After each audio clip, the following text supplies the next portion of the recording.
우리가 어젯밤에 송구영신 예배 드리면서 새해 인사를 많이 했는데 한번 또 다시 하겠어요. 옆 사람과 새해 복 많이 받으세요.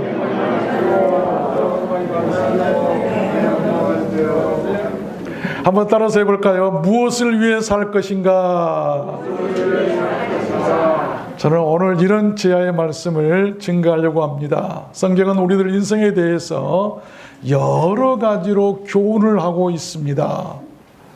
피었다 지는 꽃과 같다거나 우리 사람들이 입김보다 가벼운 것이 우리 인생들이고 넘어지는 담이나 흔들리는 울타리와 같다. 뿐만이 아니죠. 밤의 한 경점, 어느 한 순간과도 같은 것이 우리들 인생이고 가고 다시 오지 못하는 바람 같은 것들이 바로 우리 인생이고 잠깐 보이다가 사라지는 안개와 같은 것들이 우리 인생이다. 들으라. Now listen. 지금 들어. 뒤로 미루지 마. 시간 없어. 빨리 들어. 그 말이에요. 너희 중에 말하기를 오늘이나 내일이나 우리가 아무 도시에 가서 거기서 1년을 유하며 장사하여 일을 벌이라는 자들아, 내일 일을 너희가 알지 못하는도다. 너희 생명이 무엇이뇨? 너희는 잠깐 보이다가 없어지는 안개니라. 그렇게 유약하고 유한한 인생, 두 번도 없는 단 한 번뿐인 우리들 인생, 그러한 인생들에게 가장 중요한 것이 무엇이라고 여러분들은 생각하십니까? 다른 것 아닙니다. For what? 무엇을 위해 살 것인가? 그에 대한 답이 성경에 잘 나와 있습니다. 그래서 저는 오늘 말씀을 받들어서 우리들 인생 최고의 현명한 선택이 무엇이고 무엇을 위해서 어떻게 살아야 하는가를 여러분들께 증거해 드림으로 올 한 해를 시작하려고 하는 것입니다. 그것을 아는 사람은 생을 허비하지 않을 것입니다. 일도 가려서 할 것이고 최선을 다해서 살 것이고 또한 헛되게 살지도 않을 것이고 그 생의 결과도 기쁘고 만족할 것입니다. 우리 인생은요, 가끔 고민할 수가 있어야 돼요. 물론 그 고민이 가볍거나 헛된 그런 고민이 아니고 구원과 영생을 위한 소중하고 거룩한 고민이어야 합니다. 그런 고민이 우리로 하여금 하나님을 알게 하고 인생을 알게 하고 주님을 알게 하고 세월을 알게 하고 바르게 살게 하고 천국의 소망을 두게 한다고 한다면 그러한 고민처럼 행복한 고민은 또한 중요한 고민은 없을 것입니다. 대망의 새해가 밝았습니다. 새해가 시작되면 사람들은 여러 가지 목표를 정하고 결심을 하고 계획도 세우죠. 그 목표나 결심, 그 계획에 따라서 한 해가 행복할 수도 있고 불행할 수도 있고 한 해를 성공할 수도 있고 실패할 수도 있어요. 우리들 일생도 마찬가지겠죠. 오늘 말씀으로 무엇을 위해서 어떻게 살 것인가를 알아서 우리들 모두 행복하고 성공한 한 해가 되었으면 좋겠습니다. 그러면 우리들 인생은 무엇을 위해서 살아야 될까요? 네 가지로 말씀할 텐데 첫 번째는 For the Lord, 주를 위해서 사는 것입니다. 주를 위해서 살아야 돼요. 오늘 본문 다시 한번 읽어보면 우리가 살아도 주를 위해 살고 죽어도 주를 위하여 죽나니 그러므로 살아 죽으나 우리가 주의 것이로라. 참 지혜롭고 인생의 최고의 선택을 하게 하는 귀한 생명의 말씀이 교훈이 아닐 수가 없어요. 살아 죽으나 내가 주의 것인 줄 알고 살아도 주를 위해서 죽어도 주를 위해서 산다는 것처럼 귀한 교훈은 없을 것입니다. 그런 사람들에게는요, 세상에 줄 수 없는 보상이 있다고 성경은 말씀하고 있어요. 바울은 이렇게 얘기합니다. 그러나 너는 모든 일에 근신하여 고난을 받으며 전도인의 일을 하라. 네 직무를 다하라. 간제와 같이 벌써 어떻게 이렇게 빨리 내가 부음이 되고 나의 떠날 기억이 가까웠는가. 내가 선한 싸움을 싸우고 달려갈 길을 마치고 믿음을 지켰으니 이제 후로는 중요합니다. 이 전이 아니라 이제 후가 중요할 멸망할 텐데 나를 위하여 의의 멸류관 예비되었다. 이 세상에 사는 건 잠깐이에요. 그 후가 중요할 텐데 의로우신 재판장이 그날에 내게 주실 멸관이 있다. 여러분, 이런 고백하며 살아야 되는 것 아니겠어요? 이처럼 큰 보상이 있을까요? 스데반은요 또 이렇게 고백합니다. 스데반이 성령에 충만하여 하늘을 우러러 주목하여 하나님의 영광과 및 예수께서 하나님 우편에 서신 것을 보고 말하되 보라, 하늘이 열리고, 주를 위해서 살았던 순교했던 스데반은 하늘이 열린 것을 마지막 순간에 봅니다. 인자가 하나님 우편에 서신 것을 보노라. 주님이 서 계신 것을 보는 거예요. I see, 나는 본다. 너희들은 못 보지. 나는 본다. I see. 놀라운 보상이에요. 그러기 때문에 우리는 이 세상에 살아갈 때, 특별히 올 한 해 우리가 주를 위해서 살아가야 되고, 그것이 우리 신앙생활의 가장 큰 이유고 목표 아니겠습니까? 지난 주간에 브라질 축구 황제 펠레가 죽었죠. 저는 축구 황제 펠레로 산 것보다도 그가 마지막에 남긴 유언이 더 유명하다고 생각합니다. 그는 평상시에 평생을 하나님께 감사드립니다. 우리 가족은 매우 종교적인 가족이었습니다. 아주 신앙이 좋은 사람이었어요. 그가 마지막에 고백한 것이 뭐였습니까? 사랑하고 사랑하고 또 사랑하라. 그리고 영원히 사랑하라. 이 네 마디를 남기고 죽었다고 그래요. 여러분, 주를 위해서 사는 사람의 위대한 마지막 보상이 아닌가. 슬퍼하고 원망하고 저주하며 세상을 떠나는 것이 아니라 서로 사랑하고 영원히 사랑하라고 하는 말을 위대하게 남기고 간 그가 축구 황제보다 더 위대한 사람이라고 저는 생각해요. 계시록 2장에 보면 에베소 교회에 대한 말씀이 나와요. 네가 참고 내 이름을 위하여 견디고 게으르지 아니한 것을 아노라. 내가 안다. 이기는 그에게는 내가 하나님의 낙원에 있는 생명나무의 과실을 주어 먹게 하리라. 여러분, 뿐만이 아니죠. 바울은 또 이렇게 얘기합니다. 그러므로 내 사랑하는 형제들아, 견고하며 흔들리지 말며 항상 주의 일에 더욱 힘쓰는 자들이 되라. 이는 너희 수고가 주 안에서 헛되지 않은 줄을 아노라. 우리가 여러 가지 아는 것들이지만 이런 알미 진짜 알미예요. 우리의 수고가 헛되지 않는다. 주를 위해서 살았던 모든 것이 헛되지 않는다. 잠언에서도 말씀합니다. 고운 것도 거짓되고 아름다운 것도 때는 오직 여호와를 경외하는 여자는, 주를 위해 사는 자는 칭찬을 받을 것이라는 말씀이 나오잖아요. 여러분, 올 한 해 무엇을 위해 살기를 원하십니까? 여러분, 올 한 해 무슨 일이 가장 소중한 일입니까? 주를 위해 살기를 오늘 다짐하십시오. 아멘. 여러분, 주님께서 반드시 보상하실 것입니다. 그 보상은 인간이 가질 수 없는 보상이에요. 천국의 보상입니다. 두 번째입니다. 우리들 인생은 무엇을 위해서 살아야 할까요? 두 번째는 for the eternal home, 영원한 집을 위해서 살아야 돼요. 고린도서 5장 1절에 이렇게 말씀합니다. 만일 땅에 있는 우리의 장막집이 무너지면 하나님이 지으신 집 곧 손으로 지으신 것이 아니요 하늘에 있는 영원한 집이 우리에게 있는 줄 아나니, 그런즉 우리는 거하든지 떠나든지 주를 기쁘시게 하는 자 되기를 힘쓰노라. 우리 장막집은 영어성의 텐트라고 해요. 텐트. 바람이 흔들리는 텐트, 날아가 버리는 텐트. 우리 육신이 그래요. 그런데 여기 영원한 집은 빌딩은 바람 불어도 끄떡 안 해요. 우리가 어떤 집을 위해서 살아야 할 것인가? 여러분, 우리의 인생은 무엇을 위해 살고 어떻게 살아야 하고 왜 살아야 하는지를 성경은 분명히 밝혀주고 있습니다. 그것은 영원한 집을 위해서 사는 것이라고 분명히 말씀하고 있어요.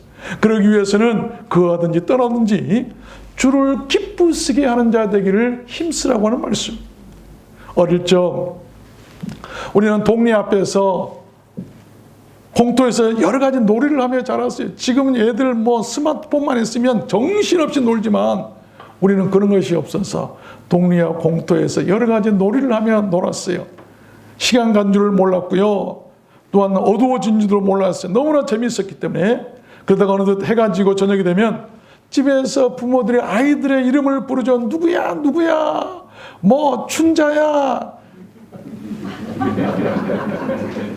뭐 순애야, 영주야, 영림아. 그러면 놀던 거 그대로 두고 집으로 뛰어가죠. 그런데 밤이 깊도록 한 아이는 어둠 속에서 혼자 슬피 울고 있었답니다. 돌아갈 집이 없는 고아였어요. 여러분, 우리들 인생도 마찬가지입니다. 돌아갈 집이 없는 영혼은 그렇게 흑암 속에서 슬피 울게 될 것입니다. 혹시 여러분 영혼이 돌아갈 집은 준비되셨습니까? 잠깐 있다가 이 세상 집도 그렇게 마련하려고들 젊이들 영끌까지 한다고 그러잖아요. 그런데 영원한 우리 영혼이 살 집을 위해서는 우리가 준비해야 하지 않는 것 같아요. 얼마나 안타까운 일인가요? 오직 여러분, 이것 하나 때문에, 영원한 내 집을 준비하는 것 이거 하나 때문에 우리가 오늘도 나와서 신앙생활하고 올 한 해도 주를 위해서 살아야 되는 것 아니겠습니까? 주님이 약속하셨어요. 요한복음 14장에 너희는 마음에 근심하지 말라. 하나님을 믿으니 또 나를 믿으라. 내 아버지 집에 거할 것이 많도다. 내가 너희를 위하여 처소를 예비하러 가노니 가서 너희를 위하여 처소를 예비하면 내가 다시 와서 너희를 내게로 영접하여 나 있는 곳에 너희도 있게 하리라. 이 약속 믿으십니까? 주를 위해서 사는 사람들은 그렇게 집을 주시겠다고 하신 거예요. 사람은 누구나 바라는 것을 위해 살고 바라는 것을 얻게 됩니다. 천국도 마찬가지예요. 그 집을 바라고 그 집을 위해 사는 사람은 그 집에 그렇게 들어가게 살게 될 줄로 믿습니다. 아십시오. 우리들 인생은 여러분 아주 잠깐이에요. 우리는 무엇을 위해 살아야 할까요? 여러분은 올 한 해 다시 한번 더 묻고 싶습니다. 올 한 해 가장 소중한 일이 무엇이고 무엇을 위해 살기를 계획하셨습니까? 세 번째입니다. 우리들 인생은 무엇을 위해서 살아야 할까요? 세 번째는 for the words, 이 말씀을 위해 살아야 돼. 주의 말씀을 위해서 살아라. 계시록 20장 4절에 보니까 또 내가 보니 예수의 증거와 하나님의 말씀을 인하여 목배임을 받은 자들의 영혼들과 또 짐승과 그의 우상에 경배하지도 아니하고 이마와 손에 그의 표를 받지도 아니한 자들이 살아서 그리스도로 더불어 1000년 동안 왕노릇하리니 하나님의 말씀을 인하여 말씀 때문에 말씀 위에 살다가 목배임을 당한 자들이 순교당한 자들이요 그들의 바로 보상이 뭐였는가 하니 1000년 동안 주님과 함께 하루 이틀 100년 동안 1000년 동안 영원히 왕노릇할 것이라고 하는 말씀이에요. 우리는 무엇을 위해 살아야 될 것이 무엇이 소중한 걸 알아야 돼요. 우리 성도들은 무엇보다 말씀을 위해서 살아야 됩니다. 그런 사람들은 죽은 후에라도 다시 살아서 그런 보상을 받게 된다는 것입니다. 디모데후서 4장에서 너는 말씀을 전파하라. 때를 얻든지 못 얻든지 항상 힘쓰라. 때가 이르리니 사람이 바른 교훈을 받지 아니하며 귀가 가려워서 자기의 사역을 쫓을 스승을 많이 두고 또 그 길을 진리에서 돌이켜 허탄한 얘기를 쫓으니라. 그러나 너는 전도인의 일을 하며 네 직무를 다하라. 전도인의 인 말씀을 위해서 살라는 거예요. 그것이 우리의 직무를 다한 일이라고 바울 사도는 가르치고 있는 거예요. 말씀을 위해서 하십시오. 베드로전서 1장에 보면 너희가 거듭난 것은 보십시오. 무엇으로 거듭날 수 있는가? 썩어질 씨로 된 것이 아니요 썩지 아니할 씨로 된 것이니 하나님의 사랑의 광상에 있는 말씀으로 되었느니라. 썩어지지 않을 씨 하나님의 말씀이라고. 그 말씀이 우리를 거듭나게 한다는 것이죠. 그 말씀을 위해서 사는 사람들은 거듭나게 될 줄로 믿습니다. 모든 육체는 불과 같고 그 모든 영광이 풀의 꽃과 같으니 풀은 마르고 꽃은 떨어지도 오직 주의 말씀은 세세토록 있도다 했으니 너에게 전한 복음이 곧 이 말씀이니라. 이 복음 말씀에 사는 거예요.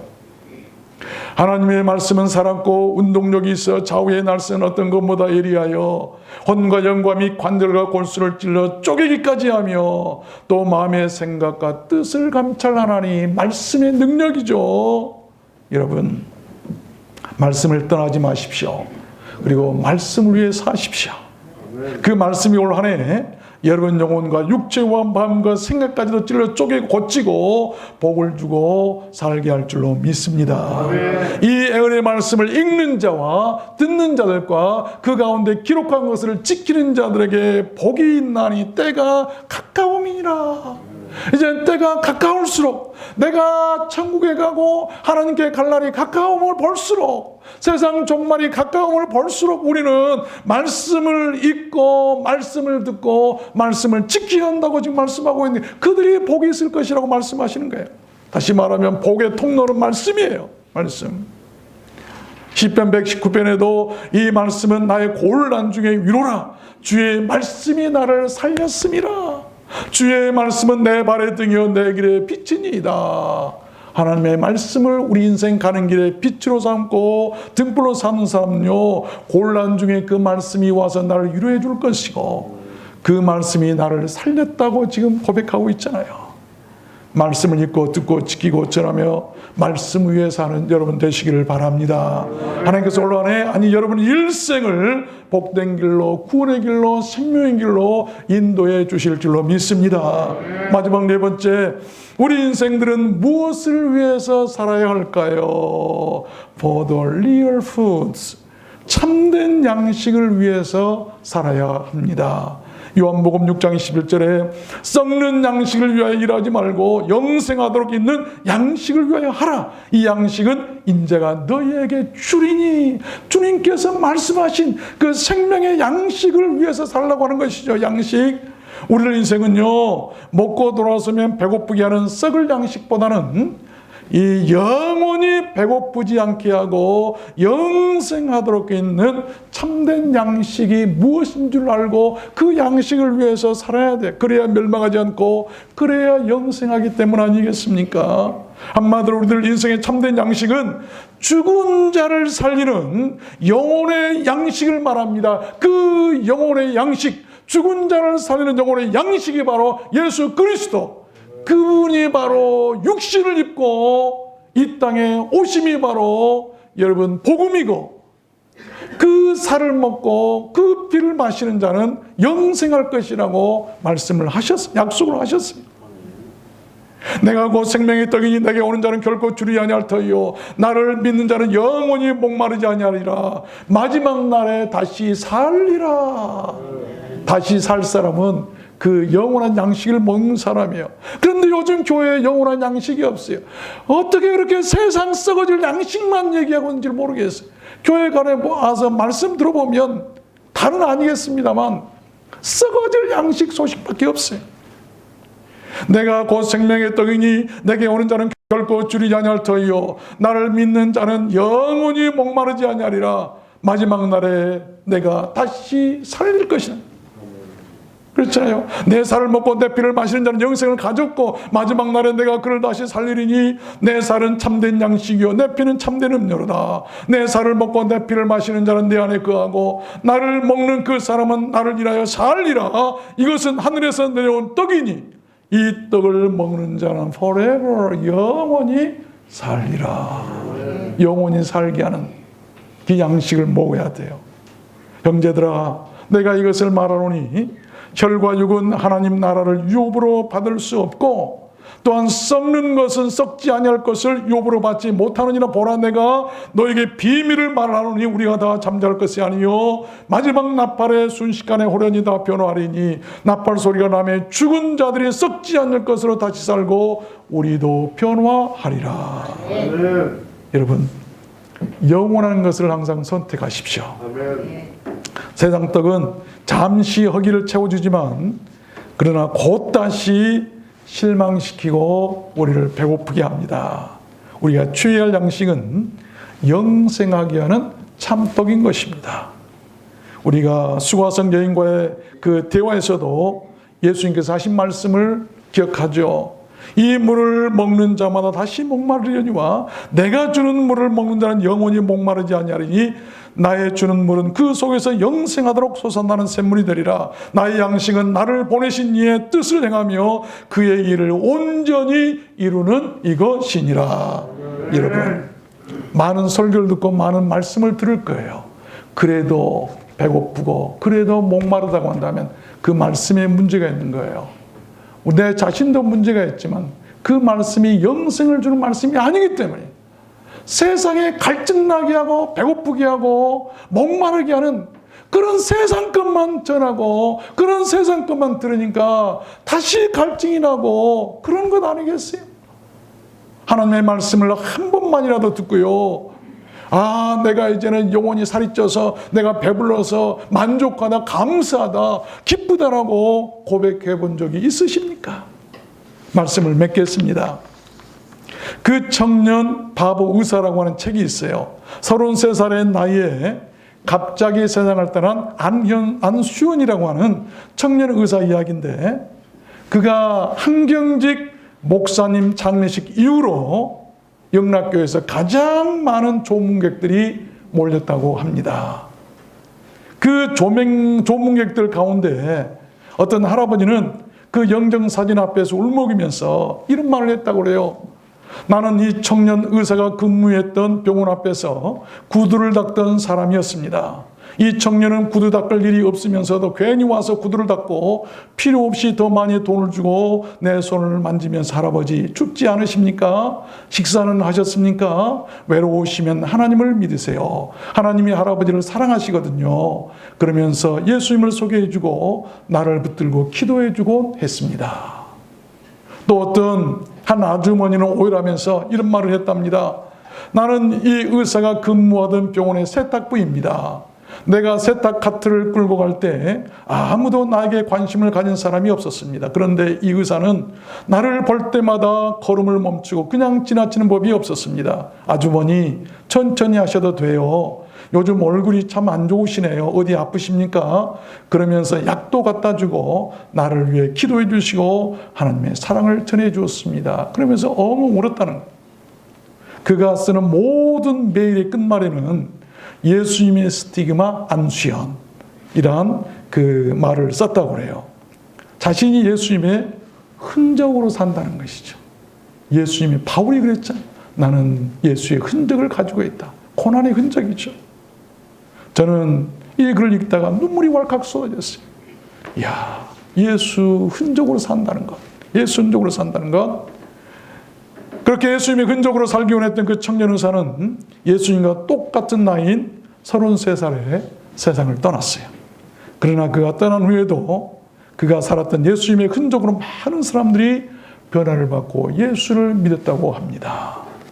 우리들 인생은 마지막 순간에 얼마나 부자로 살았는가, 얼마나 돈을 많이 벌었는가, 얼마나 오래 살았는가, 물론 중요하겠습니다만 그렇게 중요하지는 않는 것 같습니다. 우리의 숨이 멈추는 그 순간, 우리의 가슴에서 고통이 멈추는 그 순간에 어떻게 살았느냐, 무엇을 위해 살았느냐, 어떤 영향을 끼치고 살았느냐 하는 것만 남는다는 것입니다. 여러분, 세월이 빠르다고 하죠. 세월을 이길 수는 없지만 세월을 잘 견딜 수는 있어요. 나이를 안 먹을 수는 없지만 나이를 잘 먹을 수는 있습니다. 눈물을 막을 수는 없지만 닦을 수는 있어요. 어둠을 막을 수는 없지만 등불은 켤 수가 있어요. 이 말이 뭐냐면 불가능한 일 가운데도 가능케 하는 일이 반드시 있다는 것입니다. 아침이 밝아오는 것은 새로운 기회와 기쁨을 누리라고 주는 것이랍니다. 또 하루하루 밤이 찾아오는 것은 실패와 아쉬움을 어둠 속에 묻어버리라고 어둠이 찾아온다네요. 여러분, 올해도 새해가 밝아왔으면 새로운 기회와 기쁨을 누리라고 하나님께서 우리에게 주신 새로운 선물인 줄로 믿습니다. 누리십시오. 세월을 두려워하지 말고 세월을 누려야 돼요. 그것이 신앙이 있는 사람들 주신 복이에요. 주를 위해 살고 영원한 집을 위해서 살고 말씀을 위해서 살고 참된 양식을 위해서 사는 사람들은 그렇게 주 안에서 올 한해도 누리며 살게 될 줄로 믿습니다. 알고도 행치 않는 것은 죄라고 성경이 말씀하고 있죠. 야고보서 4장에 사람이 알고도 행치 않냐면 죄인이라. 올해는 아는 것을 행하는 우리 모두의 한 해가 되었으면 좋겠습니다. 아는 것. 아는데 이렇게 해야 되는데 마음은 알고 생각으로는 다 아는데 몸이 안 따라주죠. 아이고 오늘 주일날 교회 가야 되는데 올해 52주 한 주도 안 받고 주일 성수해야 될 텐데 알아요. 너무 잘 아는데도 안 되죠. 알면서도 행치 않은 것이 죄라고 성경이 말씀하잖아요. 신명기 11장이 말씀합니다. 내가 오늘날 너에게 명하는 나의 명령을 너희가 청종하고 너희 하나님 여호와를 사랑하여 마음을 다하고 성품을 다하여 섬기면 여호와께서 너희 땅에 이른 비 늦은 비를 적당한 때에 내리시리니 너희가 곡식과 포도주와 기름을 얻을 것이요 네가 먹고 배부를 것이라 새초부터 새말까지 네 하나님 여호와의 눈이 항상 그 위에 있으리라. 여러분 모두로 하나의 그러한 하나님의 축복이 오늘 새초부터 새말까지 함께 하시기를 주님의 이름으로 축원합니다. 우리 찬송하도록 할까요? 어젯밤에도 찬송